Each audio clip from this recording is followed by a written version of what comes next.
Hi, today is October 18th, 2024. Today is my 44th birthday. Um, this is how I'm spending it. I've been in bed with a migraine most of the day, so might as well do this review. Um, I'm excited for this. This was something that I was a little nervous on.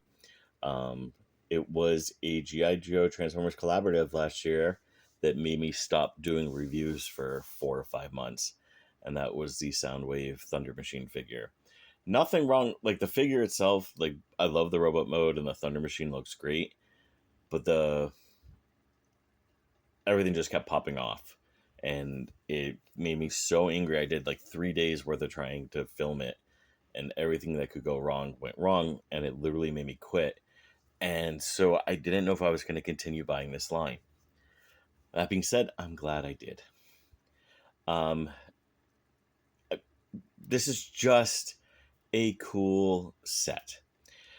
Unlike the Bumblebee set, where you're like, why is Bumblebee this one? Why is Stalker with them? Or even the Megatron with the Baroness. This set at least somewhat makes sense. Cup is an old soldier. He's getting two soldiers with them. I won't get into the politics on that one, Sergeant Slaughter, but it is very cool, and I do think Cup is a good choice.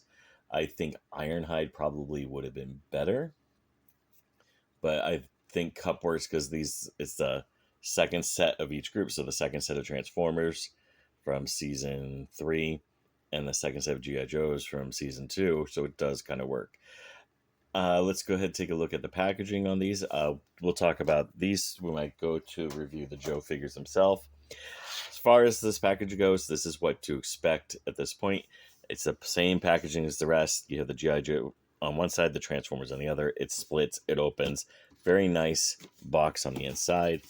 You do, of course, get all the product shots and all that. So you know what to expect for this. And yes, you can store the weapons, which is rather cool. Including the Billy Club that he has. But it's a box.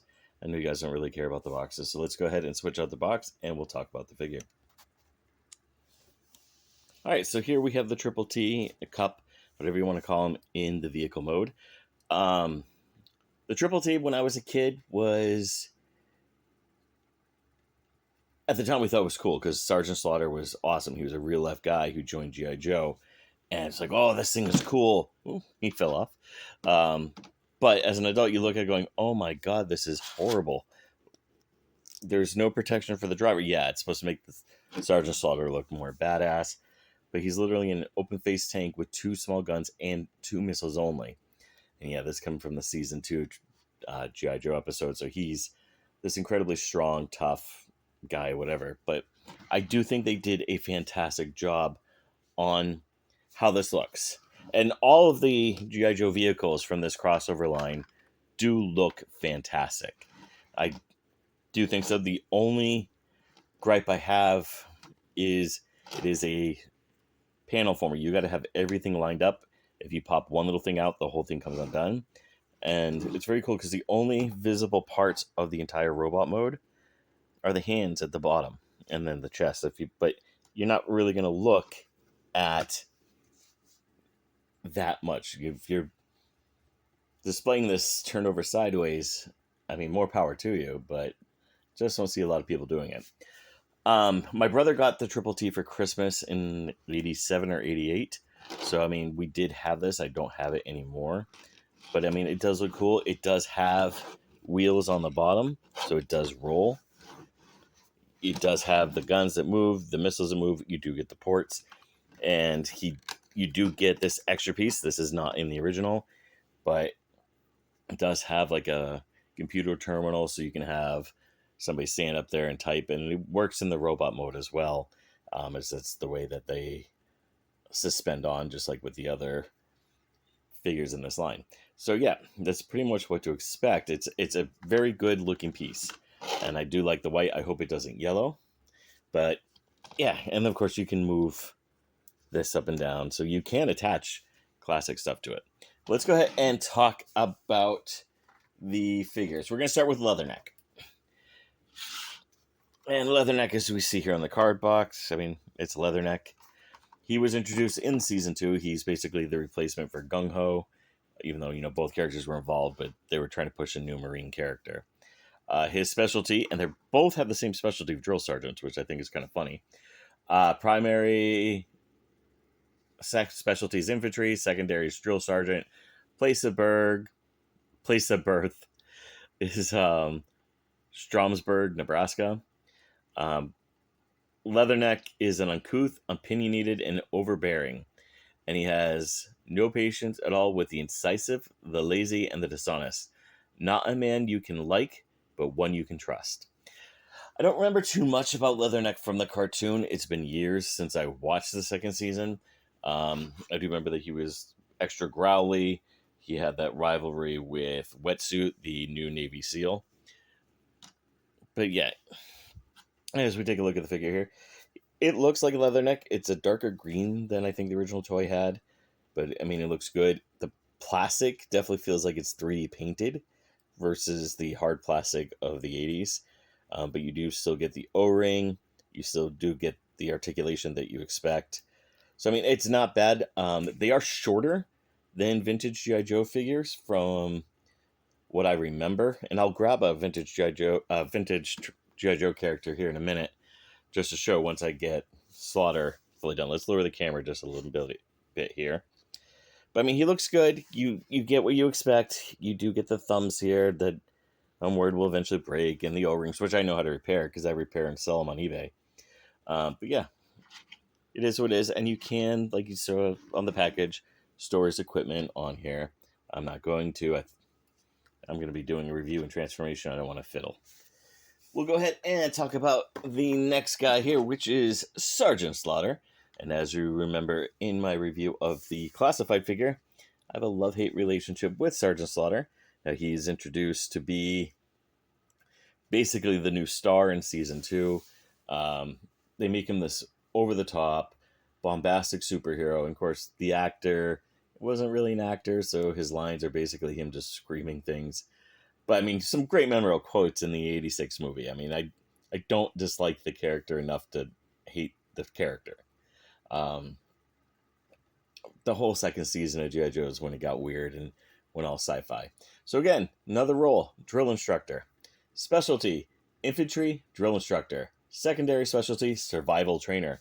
That's when you come back in a ditty bag, an itty-bitty ditty bag. G.I. Joe members are the best of the best, and Sergeant Slaughter is the drill instructor who helped make them that way. Yeah, cool.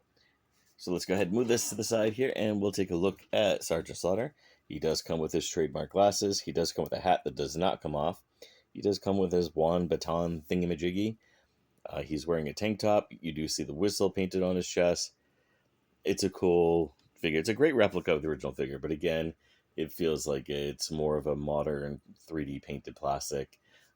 You don't get the metal pins anymore. They're the plastic plugs. It's decent. They're decent figures. I don't dislike them. I think they have a little bit of weight to them. I think they will probably be more sturdy, especially because they don't have the metal pins that basically got soft after a while. But like I said, they do feel a little bit different from the original figures, which is definitely a different type of plastic. And we'll take a look here. I've got Iceberg out. Maybe I'm wrong. Maybe they are about the same size. I guess I'm wrong. They just feel smaller. I don't know why. But I'm not complaining. I don't dislike them. I think they look good. I still think the Baroness is probably the best of this line as far as these remakes go. But I also like women in black leather, so that's a whole other issue. So let's go ahead and get these things out of here. We don't need to see these. You're not here for boxes. You're here to see Cup. I've only transformed this twice, so bear with me. This is probably going to be very awkward. You probably want to skip to the next point, which, just look at the timestamps below. I do timestamp all my videos. But first, you're going to remove the weapons and put them to the side. Next here, you're going to take these. Like I said, everything on this is a panel former, so slight movement will cause everything to kind of pop off. So you just kind of like wiggle it and things just come undone, thankfully. Now this, of course, this tabs in here. So you do have to use a little bit of pressure. I'm not sure if this is a stress line already. Kind of worries me. No, it's not. It's white plastic. But I was just seeing that and just going, ooh, that's nervous making. So go ahead and extend this out. Fold this up back here just to be on the safe side. Extend this out. I'm going to start with the legs. I think it's probably the easiest for me to do for you. So you do see the legs here. They just kind of fold down. You do take the bottom parts, push them back. You do get the combiner leg style leg, but definitely makes it much more sturdy. And then you can pull out the feet here. But yeah, I mean, the legs are easy. This is a rather easy transformer to transform. I was actually kind of amazed by how easy the transformation is. It's just that some of it is panel forming, so things do get a little bit locked in place. So the arms tab into the back wheels here. That's what keeps everything kind of steady in the back. To do this, you just kind of bring this up. You got to kind of wiggle it around. You want to basically take this. Oh, you know what help? If I get these pieces out of the way. So go ahead and just like kind of push it up. Bring the arms out. So go ahead, wheel it down. It is easier to just pop these pieces off.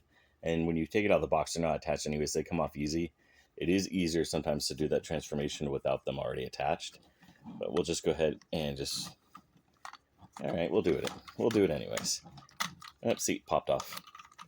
So you just kind of wheel it around till you get the clearance and just bring it up and get it out of the way. Again, wheel it around. Watch the clearance. Gets out of the way. So far, so good. Again, it's a rather easy transformation. Let's go ahead and just kind of stand him up. Let's see if I can get him to stand up in this formation because he's going to be a little top heavy. So we can bring the camera up. All right. So what you're going to do here is you're going to make sure that none of this is tabbed in. Kind of bring this out. Open this up because it'll help. You're going to take this and it's going to fold in. So this basically forms his whole back. Try to get his head out of there. I wish they did this as an automorph. Might have to go under and push it with my finger here. There we go. You're going to take this piece, fold it in. And again, you're just going to kind of push it all together. We'll remove that since it's just going to pop off again and again. So you get this in there, and it stays really tight when you try to transform it later, going back into robot vehicle mode. So be careful. You might have to do a little bit of strength there. This reminds me a lot of... Oh, let's go ahead and do this part first. You're going to take this, fold these pieces in. Take this, turn it. That's going to form his chest. And then like with Studio Series 86 Sunstreaker, you're just going to basically bring this up, fold it up and in. This is going to come down. You're going to take the arm pieces. You're going to bring them up because this holds everything in up here. Everything matches up. Like you see the tabs, everything plugs in. So yeah, let's go ahead. You can bring the arms down. Fix the hands, bring it around. So the arms here, and I don't know if you can really see it here. For the transformation, you have to bring the shoulder down and around, swing the hands out, and then they're at an L shape. There's an L bend. So you do get bend at the wrists. And then you can take the head, turn the head. You're going to bring the backpack back up. Again, there is a hidden tab slot combination. Bring it up, plug it in. This side for me doesn't stay in as well as this side. Your mileage may vary. Let's go ahead and take this piece and just pop it back on. Again, it's made to pop off, so don't worry about it if you need to pop it off to transform it. I actually think he looks better without them on. And that's one of my two minor complaints about this figure. But let's go ahead and get him to stand up. And where did I put those pieces? Oh, you can take this and fold it down. Missiles, you get one on this side. Take the other, put it on this side. And for the guns, you are just going to port them into his hand. They are, one of them is bigger than the other, I found, so gotta have to kind of push it in. And voila, we have cup. Let's raise everything up, and we'll talk about that. You can see pictures that you don't need to see in the background. But yeah, here we go. We've got cup here, and he looks fantastic. I do really like how this figure came out, with the exception of two minor things. And we'll talk about that right now. Might as well just start with it. Now, due to my camera angle, you're not going to really see it that well. So let's go ahead and pick it up. There is these spots here that are just flat out hollow and up front. And again, my camera's not picking it up that well. But yeah, so if I lean him forward, yeah. Actually, there's three things. The face, and I agree with Mgo on this. There's just something off about the face. Now, he doesn't look bad at this angle, but sometimes the light hits him and he looks like a slack-jawed yokel from The Simpsons. The other thing I don't like is the wheels on the back. And I don't have the issue with the back part of it. I get it. I understand. He's got to have it for transformation purposes. That all popped out on me. But I think you could have folded these wheels down so it can much better like frame look. But otherwise, fantastic. He's got a lot of weight to him. I think he's probably the best of the four that we've gotten so far from the G.I. Joe collaborative line. He looks fantastic. Articulation, I don't know if you saw, but his head, not only is on a ball joint, can do that, but you can bring it up just a little bit and you can push it back. Arms, you do get full rotation if you take the wheels off. You do get this type of joint here, so his arms can do that. You do get upper arm. You do get this. Hands do rotate, and because of the transformation, you get that L. You get full waist. Legs, he can kick up. I do like how those ratchets sound. He can kick back about that far. You do get awesome knee bend. And of course, because of transformation, you can go out like that. And then the ankle tilt and the toes. So yeah, he is fantastic. I do like him. I do like him a lot as far as these figures go. I'm not going to get the other ones out there in storage because of the hurricanes. So not worth getting out just to do this one review. And I do apologize. I know some of you like looking at those, but not me. But yeah, it's a cool figure. I dig it. Now, as far as how the Joes join in, you bring this part down, and there are the standard Joe pegs in there. I haven't done it yet. There's two up front and two in the back, so the guys are standing behind one another. Let's see if I can do it. But just to show you, yeah. So now we got Sergeant Slaughter riding Cup, which sounds wrong. But that's it for this view. Thanks for watching. Please comment down below. Tell me what you liked, what you didn't like, and what you want to see next. Thank you. Hi, folks. Thank you again for watching. I just want to remind people that they can always like, subscribe, and check out these videos here. Thank you very much for watching.